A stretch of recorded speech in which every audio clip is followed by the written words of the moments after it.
Revenge with Zara. Nobody believed kindness could destroy him until this very moment.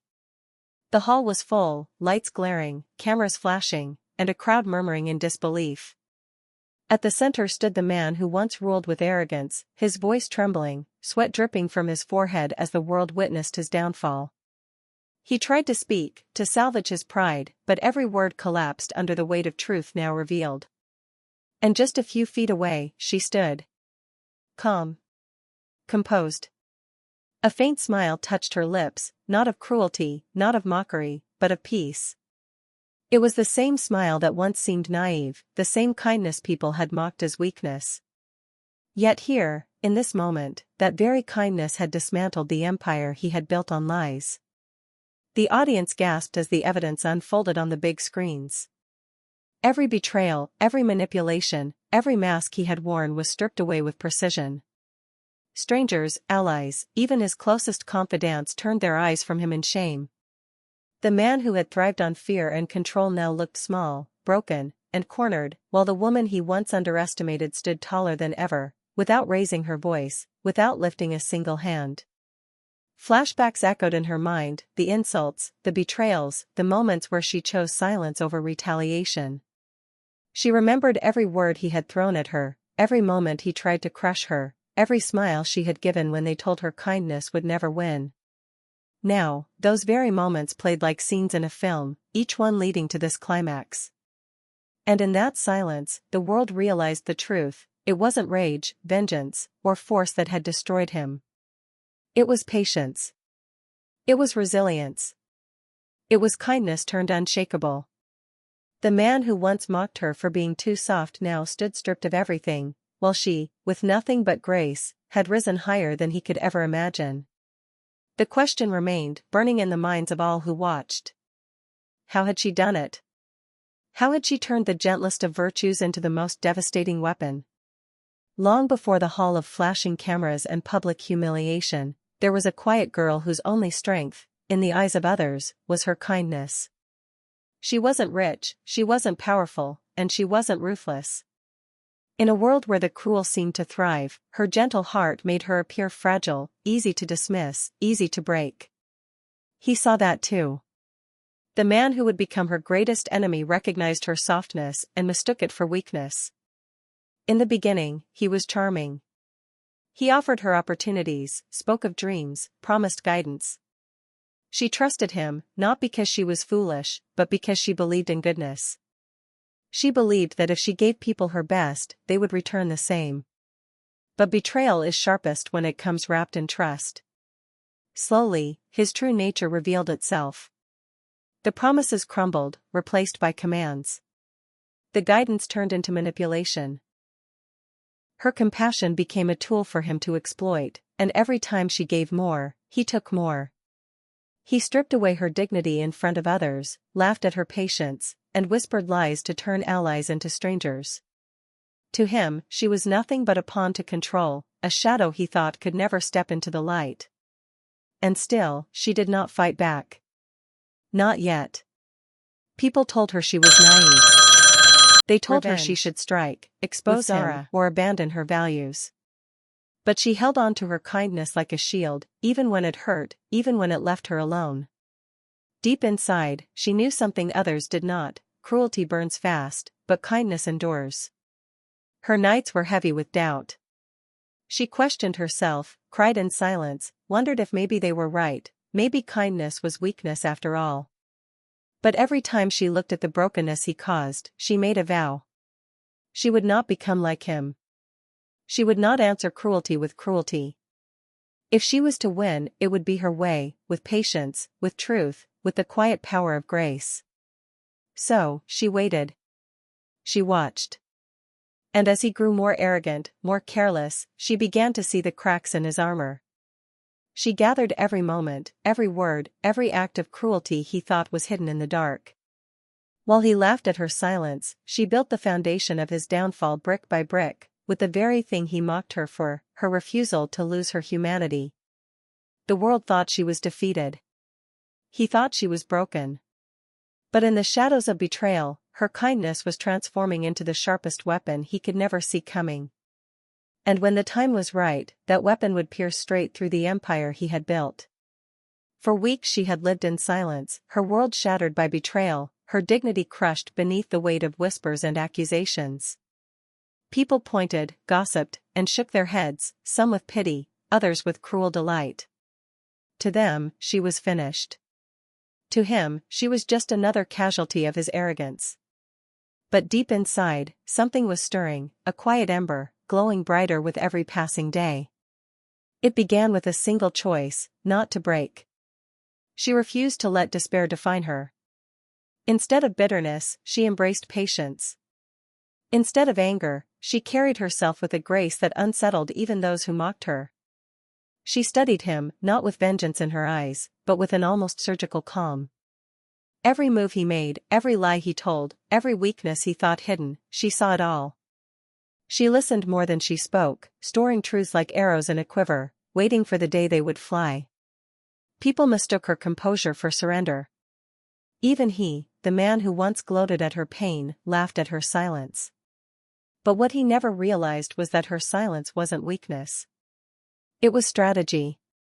She was building something, piece by piece, step by step, a plan so precise that when it finally unfolded, it would leave him gasping for air. The first sign of her rise came quietly. A rumor surfaced, small, almost dismissible. But it spread. Documents appeared where none should exist. Numbers didn't add up. His allies started to ask questions, revenge, and though no one could trace it back to her, the fingerprints of her quiet work were everywhere. She never shouted, never boasted, never even defended herself. She let the truth do the talking. Behind the calm exterior was a woman transformed. Her kindness was no longer just a virtue, it had become her shield and her sword. She helped those he had hurt, comforted those he had discarded, and in doing so, won loyalty he could never buy. People who once believed his lies now found themselves drawn to her strength, her patience, her quiet defiance. The turning point wasn't a single dramatic moment, but a shift that grew impossible to ignore. He still believed he had broken her, but in reality, she had risen above him, higher, stronger, untouchable. She was no longer just surviving, she was preparing. And as the pieces of her plan clicked into place, one thing became clear: the day of reckoning was coming. What he never expected was that her revenge wouldn't roar with fury, it would arrive cloaked in kindness, cutting sharper than any blade. The walls closed in faster than she could breathe. Every morning was heavier than the last, the air itself thick with judgment. Bills piled up on the table like an ever-growing mountain she had no strength to climb. Friends who once called daily no longer answered her texts. Invitations stopped coming. She could feel it, the slow, suffocating exile that society imposes when someone is branded as a failure. Her finances were the first to collapse. The projects she had worked on with dedication were stripped from her, redirected into his hands. The accounts she once managed with pride dwindled into nothing. She sold small things at first, jewelry, dresses, little luxuries she thought she'd never part with. But as the weeks turned into months, even necessities slipped through her fingers. The refrigerator hummed with emptiness. The silence of unpaid bills became deafening. But if poverty weighed heavy, the emotional scars cut even deeper. She replayed his words at night like poison in her veins, the mocking tone, the laughter that sliced through her dignity, the betrayal that left her breathless. In her darkest hours, she wondered if he was right, if she truly was nothing without him. The thought gnawed at her, whispering in the quiet moments, dragging her deeper into despair. And socially, the humiliation was unbearable. At family gatherings, eyes darted to her with thinly veiled pity. Some relatives shook their heads, whispering when they thought she couldn't hear. Neighbors who once greeted her with warmth now offered half-hearted nods, eager to avoid being associated with her failure.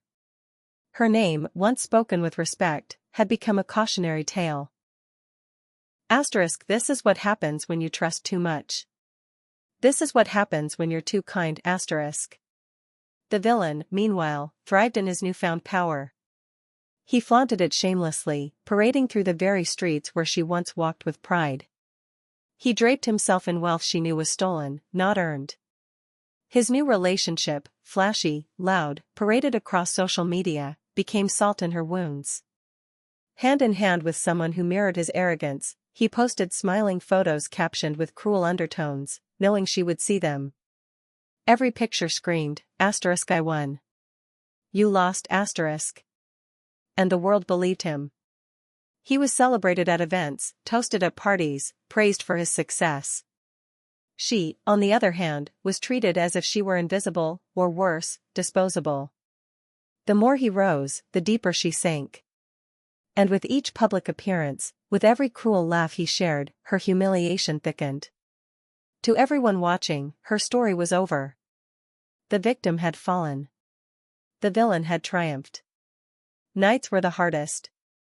Alone in her small apartment, she would curl beneath thin blankets, staring at the ceiling as tears soaked the pillow. The weight of loneliness pressed down like an iron chain. She tried to remember what it felt like to be loved, respected, valued. But the memories slipped further away with each passing day, leaving only emptiness behind.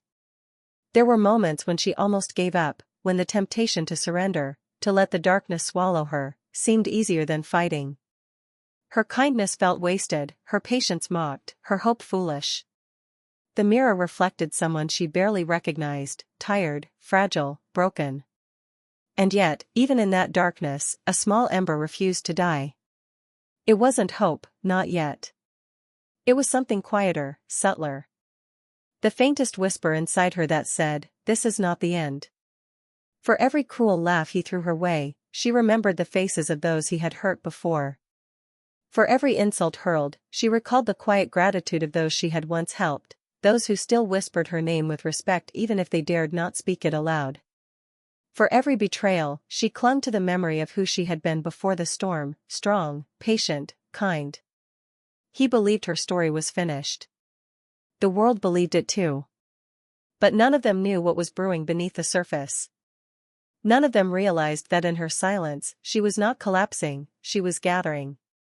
The cruelty that had broken her would become the fire that forged her. The loneliness that had silenced her would become the strength that steadied her. And the very trait everyone mocked, her kindness, was about to become her sharpest blade. Because what they didn't know was this: the same kindness that seemed to have destroyed her was the very weapon that would destroy him. Section 6, The Master Plan, 1,200 words. Step-by-step reveal of her strategy. Treating people the villain wronged with compassion. Slowly earning their trust. Becoming a pillar in the community. Quietly undermining villains' lies with truth, but never directly attacking. Dramatic irony: audience knows she's building a web, villain remains blind. Dylan grows paranoid but dismisses her as too weak. The world thought she was finished. To most, she was just a shadow of who she once was, broken, defeated, erased. Yet beneath the silence, something had shifted. The cracks in her life hadn't destroyed her, they had carved out space for something new to grow. Her strength didn't return in a roar. It returned in whispers, in small acts that nobody noticed at first. She began by helping those who, like her, had been trampled by the villain's greed and arrogance. The single mother who had lost her job because of him found food on her doorstep. The old man whose savings had been stolen suddenly discovered someone fighting quietly to get his paperwork noticed. These were not grand gestures, not battles fought in courts or boardrooms. They were small, deliberate acts of kindness, the very thing people once mocked her for. And yet, kindness began to ripple. Whispers spread. People who had turned their backs on her began to remember. They recalled the way she had once supported them, defended them, believed in them when nobody else did. One by one, they started returning, not as saviors, but as silent allies. A network was forming, invisible yet unbreakable, built not on power or fear but on loyalty she had earned long before her fall. The villain laughed when he heard her name. To him, she was harmless, incapable of threat. He flaunted his wealth, paraded his new partner, boasted about how easily he had destroyed her. But he didn't see what was happening beneath the surface. With Zara. While he chased applause in public, she was weaving threads in private, threads of trust, of empathy, of alliances that would one day form a net strong enough to trap him. What made her rise terrifying wasn't anger, it was patience. She did not strike back recklessly. She did not waste energy in loud displays of revenge. She smiled, she listened, she remembered. People began to confide in her again, sharing secrets, stories, and details that seemed small but carried power. Every conversation became a brick. Every alliance became a wall. Slowly, steadily, she was building something greater than vengeance, she was building justice. Those who once pitted her now began to respect her again. A colleague whispered, "She's stronger than we ever knew." A neighbor murmured, "She hasn't given up, she's waiting."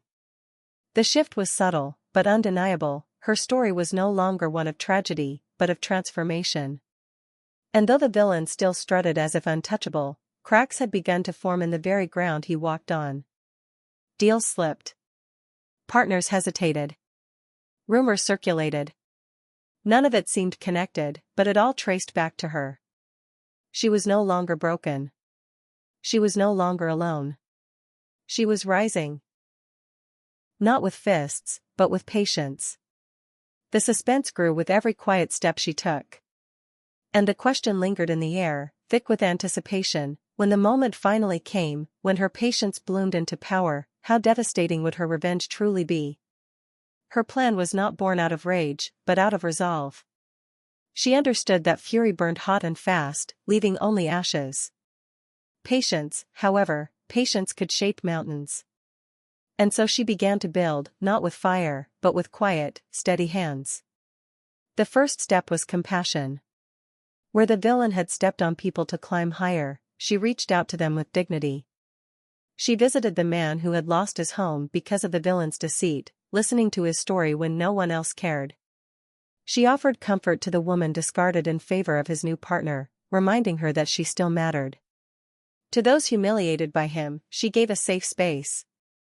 To those robbed by him, she gave what little she could spare. Her kindness was not grandiose or public, it was subtle, personal, deeply human. And one by one, those broken by him began to see her not as a victim, but as a light. Step 2 was trust. Slowly, deliberately, she became the one people turned to. Not for revenge, not for schemes, but for understanding. And yet, each conversation yielded truths, details of his arrogance, whispers of his corruption, evidence of his betrayal. People shared willingly, because they trusted her. Revenge. She never asked for weapons. With Zara, they placed them in her hands themselves. The more she gave, the more they gave back. A community formed around her, bound not by contracts or fear, but by loyalty and gratitude. Her third step was presence. While the villain flaunted himself in wealth and arrogance, she became a quiet pillar in the community. She organized small gatherings, helping neighbors support one another. She encouraged collaboration, healed divisions, built bonds where he had sown rivalry. With every act, she grew stronger, not in the way he measured strength, but in the way that mattered most. She was no longer the outcast. She was becoming indispensable. Then came the fourth step, truth. She never launched open attacks on him. She never slandered, never raged, never publicly fought. Instead, she planted seeds. A gentle question here, a small reminder there. She would say, strange, isn't it, how numbers don't add up? Funny how he always changes the subject when that story comes up. She let people connect the dots themselves. And once they saw it, they couldn't unsee it. The dramatic irony was striking, the audience could see her web taking shape, but the villain remained blind. While she strengthened her alliances, he laughed at her invisibility. He mocked her in public, calling her too weak to matter, too naive to be a threat. He paraded his power, dismissing every rumor that trickled against him. What he didn't realize was that every insult, every arrogant dismissal, only made her stronger. Behind the scenes, she worked like a strategist. Every kindness was deliberate. Every truth she shared was precise. She chose her allies carefully, the quiet accountant who once worked for him, the former assistant he had humiliated, the neighbor who had witnessed his cruelty. She didn't need everyone, she only needed the right ones. Together, they formed an invisible circle around him, a network of trust that tightened day by day. And then, paranoia began to creep in. At first, it was subtle. A business deal collapsed unexpectedly. An ally hesitated before shaking his hand. Someone whispered his name with suspicion. He laughed it off, but in the privacy of his own thoughts, doubts clawed at him. Asterisk, who was spreading these cracks? Who was undermining him? Asterisk. Still, he never looked at her. To him, she was nothing but a broken woman clinging to scraps of dignity. He dismissed her smile as weakness, her patience as cowardice.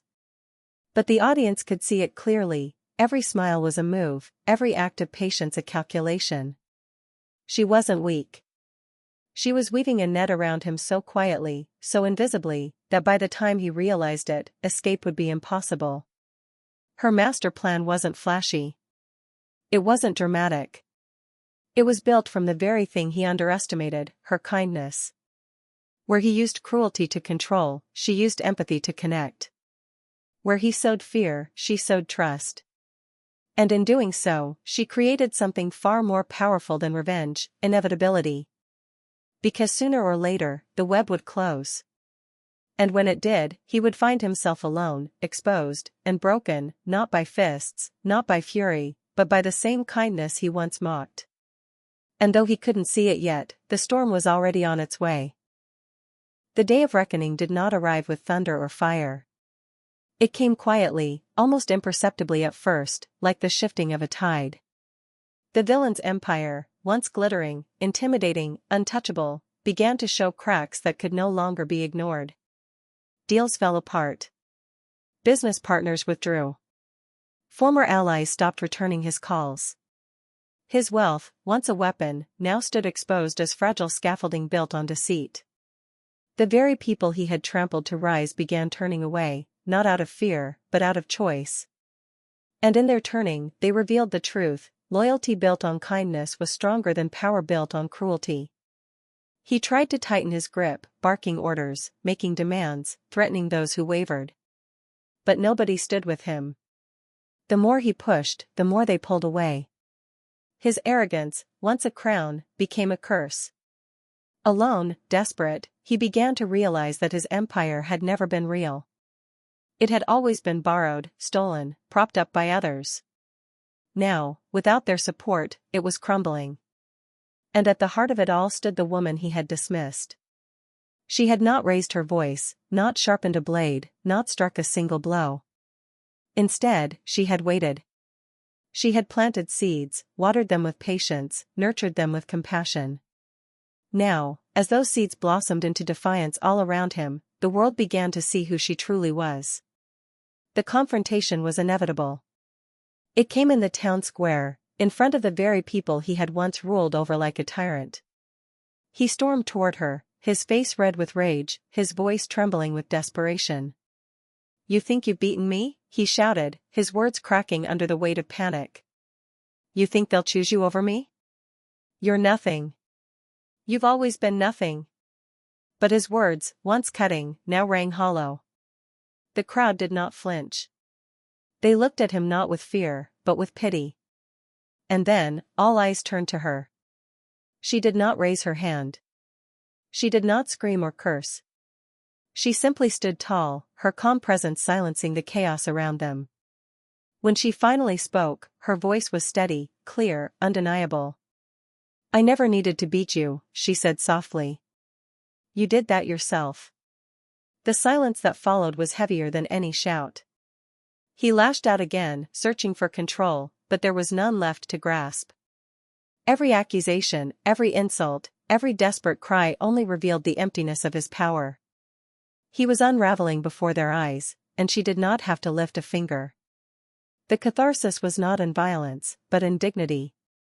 She had destroyed him without hatred, without becoming what he was. The crowd that once whispered against her now stood with her openly, their loyalty unshakable. And the villain, once untouchable, now stood stripped of everything he had used to define himself: wealth, allies, pride. His empire collapsed not because she struck it down, but because no one was left to hold it up. And as he stumbled under the weight of his own arrogance, it was clear, his downfall had always been inevitable. She had fought with patience. She had answered cruelty with kindness. And in the end, she had won not just her revenge, but something far greater. She had reclaimed herself. The square had fallen silent after his collapse, but silence never stays still. It ripples. It carries. Within hours, whispers began to spread like wildfire. They say she didn't even fight him. She didn't raise her hand, didn't curse him, didn't strike back. She forgave, and that's why she won. The story passed from lips to lips, from street corners to taverns, from market stalls to quiet homes. Every retelling grew softer, reverent, as though people were afraid to contaminate it with their own bitterness. Revenge. What stunned them most wasn't the villain's fall, it was how she had done it. Without claws. Without vengeance. Only with patience. And patience, they realized, was the sharper blade. At first, it was only gossip. A curious tale told by those who had seen it unfold with their own eyes. But soon admiration began to replace curiosity. Respect followed admiration. Strangers greeted her differently now, with nods of acknowledgement, with smiles, with words of encouragement. She endured when none of us would have. She stood when everyone thought she'd stay broken. She taught us that kindness isn't weakness. Support began to arrive from the most unexpected places. A merchant she had once helped quietly slipped her goods at a discount. A widow she had comforted now visited daily with fresh bread. People who had once avoided her, ashamed of how they believed the villain's lies, now sought her out, offering help, friendship, allegiance. Her home, once lonely, became a place of gathering. Candles lit its windows late into the night. Conversations filled the air. Plans for rebuilding the community blossomed around her table. She had not only dismantled the villain's power, she had become the foundation of something new. Meanwhile, the villain sat in isolation. He walked the streets and found no loyal eyes meeting his. Former friends crossed to the other side of the road. Business partners avoided his handshake. He shouted, cursed, even tried to threaten his way back into relevance, but his words rang emptier than ever. His wealth meant nothing when no one believed in him anymore. His pride, once a weapon, had become a cage. And every time he saw her, standing tall, surrounded by people who once feared him, his chest burned with humiliation. For he had been undone not by a strike, not by a plot, but by the very thing he mocked most, her kindness. The world now repeated the story not as a tragedy, but as a legend. Parents told it to their children, she didn't fight with anger, she waited, she forgave, and that's why she triumphed. The tale became larger than her, larger than him. It became a mirror held up to everyone who heard it. But the story was not finished. For as the admiration grew, as her place in the world shifted from victim to victor, something new began to stir. A question lingered in the air, unspoken but heavy with promise: what would she do with this power, now that the world had given it back to her? She had shown that revenge did not always need rage. She had proven that dignity could dismantle empires. But what came next showed the world why revenge isn't always about anger. The square had fallen silent after his collapse, but silence never stays still. It ripples. Revenge. It carries. With Zara. Within hours, whispers began to spread like wildfire. They say she didn't even fight him. She didn't raise her hand, didn't curse him, didn't strike back. She forgave, and that's why she won. The story passed from lips to lips, from street corners to taverns, from market stalls to quiet homes. Every retelling grew softer, reverent, as though people were afraid to contaminate it with their own bitterness. What stunned them most wasn't the villain's fall, it was how she had done it. Without claws. Without vengeance. Only with patience. And patience, they realized, was the sharper blade. At first, it was only gossip. A curious tale told by those who had seen it unfold with their own eyes. But soon admiration began to replace curiosity. Respect followed admiration. Strangers greeted her differently now, with nods of acknowledgement, with smiles, with words of encouragement. She endured when none of us would have. She stood when everyone thought she'd stay broken. She taught us that kindness isn't weakness. Support began to arrive from the most unexpected places. A merchant she had once helped quietly slipped her goods at a discount. A widow she had comforted during her darkest nights now visited daily with fresh bread.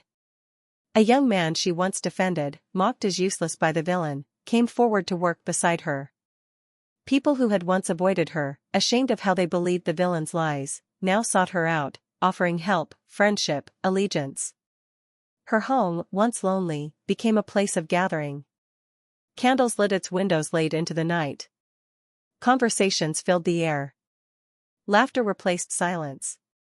Plans for rebuilding the community blossomed around her table. She had not only dismantled the villain's power, she had become the foundation of something new. A quiet leader, chosen not by force but by respect. Meanwhile, the villain sat in isolation. He walked the streets and found no loyal eyes meeting his. Former friends crossed to the other side of the road. Business partners avoided his handshake. Neighbors closed their doors when they heard his footsteps. The invitations stopped coming. The voices that once praised him were silent now, replaced by whispers of contempt. He tried everything to claw back what he had lost. He shouted, cursed, even threatened, but his words rang emptier than ever. His wealth meant nothing when no one believed in him anymore. His pride, once a weapon, had become a cage. He grew paranoid, convinced the world conspired against him, blind to the truth. It was not a plot that destroyed him. It was the weight of his own arrogance, exposed under the light of her quiet strength. And every time he saw her, standing tall, surrounded by people who once feared him, his chest burned with humiliation.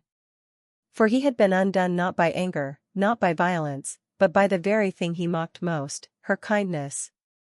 The world now repeated the story not as a tragedy, but as a legend.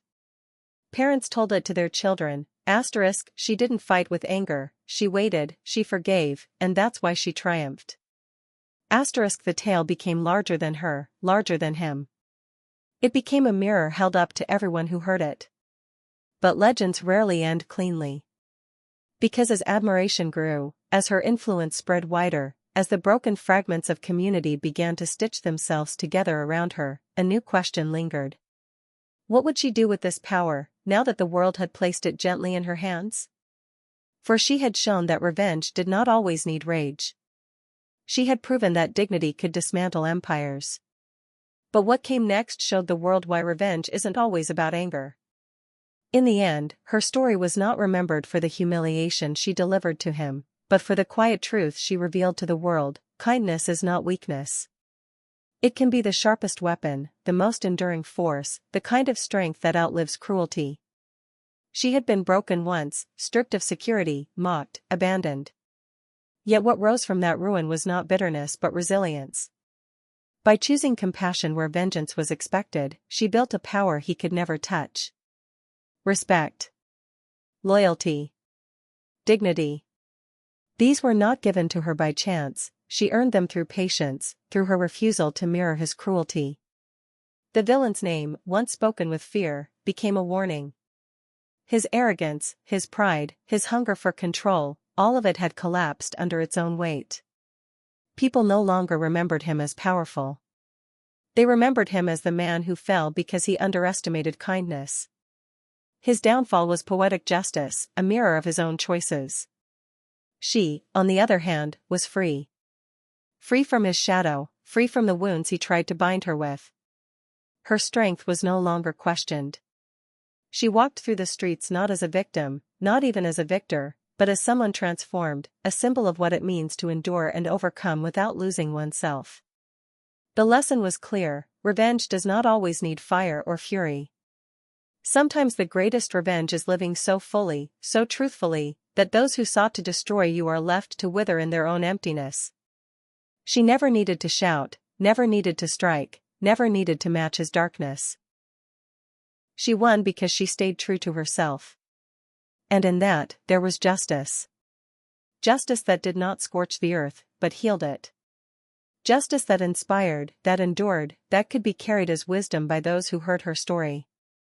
For in the quiet strength of kindness, she showed that dignity can be deadlier than cruelty, and patience can dismantle even the mightiest of lies. Her revenge was never anger. It was peace. And that peace, in the end, was what destroyed him completely. And that was the moment when kindness became her weapon, the sweetest revenge. She proved to the world that you don't need rage, fire, or cruelty to win. Sometimes, the quietest strength is the loudest answer. Sometimes, the weapon that cuts deepest is patience, dignity, and refusing to let hatred define you. But here's the real question: if you were in her place, could you have done the same? Could you have held your ground, kept your heart steady, and waited for justice to unfold? Or would the temptation of anger have taken over? Her story isn't just about her. It's about us. About every time we've been wronged, betrayed, or underestimated. About the choices we face, whether to fight back with the same cruelty, or to rise above it and let our strength speak louder. So I want to hear from you. Would you have had the patience to do what she did? Or would your revenge look different? Share your thoughts in the comments. Let's talk about it. And if this story inspired you, pass it forward, because someone out there may need to hear that kindness, too, can be the deadliest weapon of all. If you enjoyed this story, don't forget to like, comment, and subscribe to Revenge with Zara for more powerful revenge stories.